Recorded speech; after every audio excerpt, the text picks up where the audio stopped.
This video is to offer a candidate's perspective on undertaking the CLAS National Diploma, and kindly two previous candidates have offered to give you their perspective. So welcome to Donna Deeks. Hello, Donna. Hello. Hi. Hello, Jodie. And hello, Jane Jordan. Good afternoon, Jodie and Donna. So Jane, what level did you do? I did the foundation and then I did the intermediate. And what made you undertake those?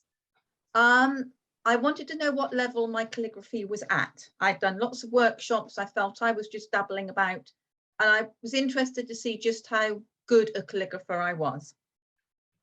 Right. Yeah, excellent. And it gave you that sort of... Yeah, it did, and more. I realized I'd learned so much. But initially I set out for that reason. Excellent. And Donna, what made you take it? Reasons very similar to Jane's. I've just finished the intermediate and I'm beginning work on the advanced diploma.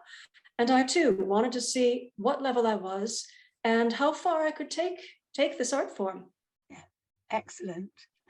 And how accessible did you find the information about the diploma and how to register, Donna? It was very easy. It was all laid out very clearly, so there was no difficulty at all. Okay. And Jane, how did you find the handbook to interpret the information? I found that was okay. The handbook was fine, but I felt very strongly that you have to start with the assessment criteria. You have to really take it apart and see what are they looking for, and then plan your pieces around it. It's the assessment criteria you start with, not thinking nice bits of calligraphy. You have to start there. Donna, how did you find that assessment criteria in terms of interpreting it? Were you able to do that on your own, or did you bash ideas about with someone else? The criteria, to an extent, were quite clear, but since I am also working with a tutor who's a CLAS fellow, I did consult her about exactly what was meant in some areas, and that clarity was very helpful. So, okay. And so you say a CLAS fellow. Do you feel that's important, that it needs to be somebody from inside who knows about the diploma? I certainly do. I don't think I would have achieved nearly so much without that guidance and encouragement, if you will, of someone who knew exactly what the criteria were.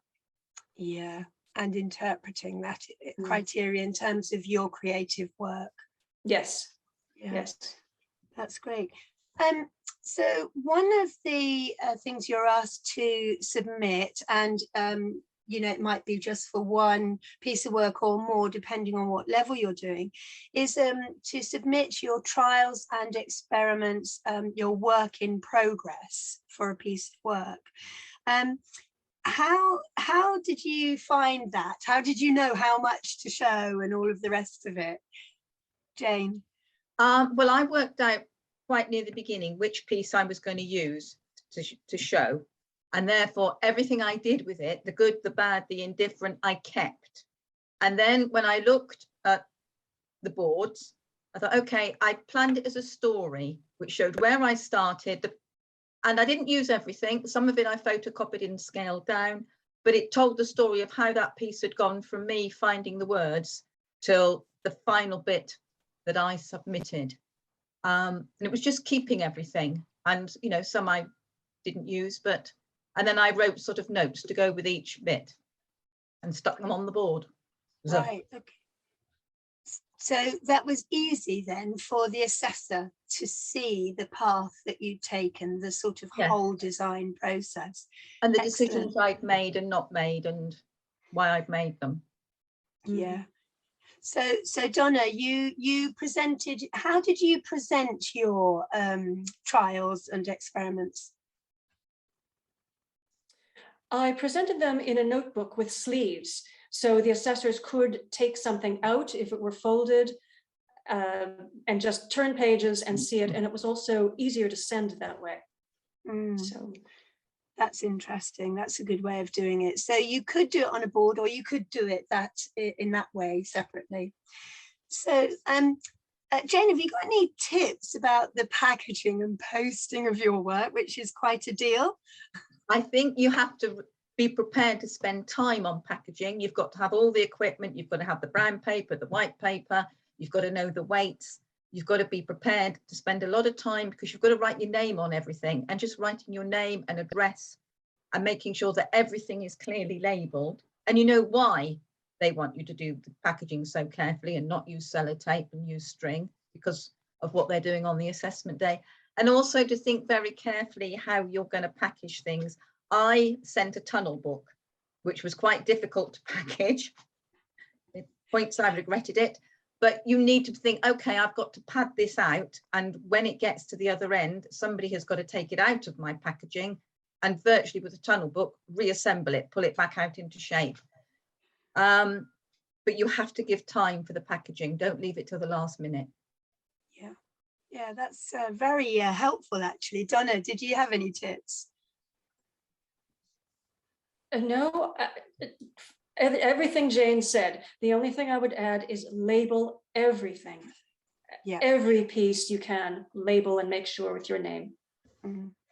And from knowing from the assessor's point of view, what both of you have said, it's very important, because that, you know, one person might unpack it, but then there are another 3 or 4 people who are going to be looking at different modules. It all gets moved around the room, it's photographed. So to have it very clearly labeled is absolutely, you know, really, really important. So how did you find the assessment process? Did you find it a negative or a positive experience, Jane? It was very, very positive. You've got these amazing calligraphers looking at different aspects of your work. You feel that they've considered your work, which is a huge privilege, and their comments were fair, absolutely fair and clear. And you get the very positive, I got very positive comments, and I also got some that were suggestions and helpful. And I think those were the ones that stayed with me. It's the ones where they say, you could have tried this, or this is a bit wobbly. And it's that actually that helps you to move on. Okay, that's really good. Something that comes up time and again for people working not necessarily with a tutor is how do you know if the standard of your work is up to the required level? And I think this is something that both of you have mentioned before. So Donna, how did you sort of gauge where you were?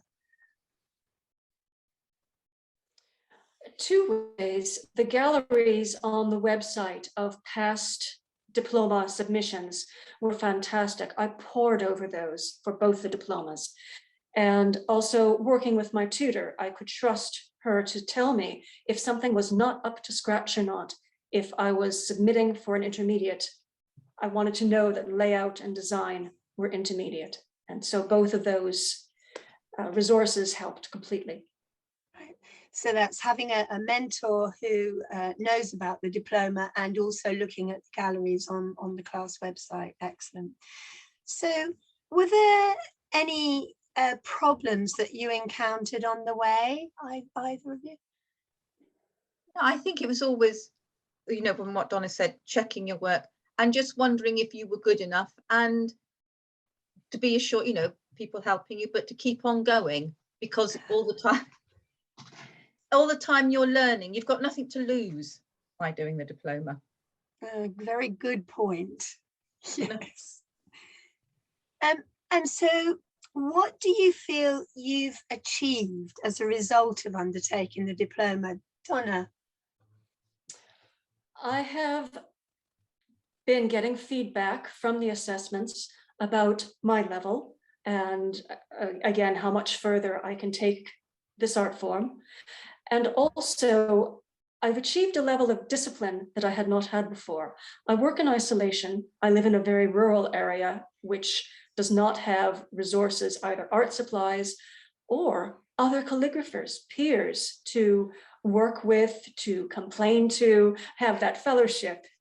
And sometimes the discouragement is overwhelming, and I don't want to gloss that over. But you take one step in front of the other, as Jane was saying, you keep going.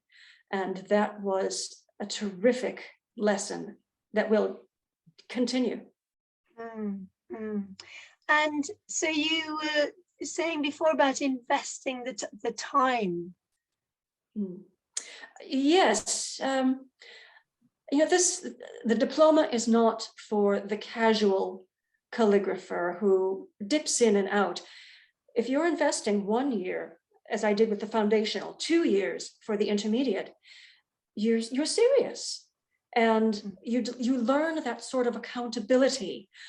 We are accountable to ourselves, our tutors, and to the assessors, just like a professional is accountable to his or her clients. So another valuable side benefit of the diploma is learning to think professional in that regard. You're accountable and you need to keep moving forward, but it takes time. That's an excellent thought, actually. So Jane, what do you feel you gained from it? I enjoyed it. I feel that I did realize what I'd set out to, what sort of level of calligrapher I was, but also I realized I'd learned so much. I had become an intermediate level, or initially a foundation level, and that gave me a sort of security and a sort of, yeah, I'd achieved a purpose. And it means when I go to calligraphy classes or things, I think, yeah, I know what they're talking about, and you know, I can enjoy what I'm doing. So it's a really good affirmation of how far you've come, all of that work that you've put into it, and something that you've mentioned before. You're a serious calligrapher now. Yeah. So in terms of the class support, we've mentioned the fact that there is a list of mentors on the website that anybody can contact, and you make your own arrangements about how you want to set that mentoring up. There's the gallery of past work that all at different levels and at the foundation, intermediate and advanced level. And in there's a link there to CLAS News, which is a digital newsletter that has a list of various different courses that accredited tutors and teaching fellows offer. And there'll be lots of things in there to support the diploma. Also, what's going to be set up very, very shortly is a closed forum, so that those people who have registered to undertake the diploma will be able to meet with their peers in a private arena and discuss all the different aspects that are going on for them.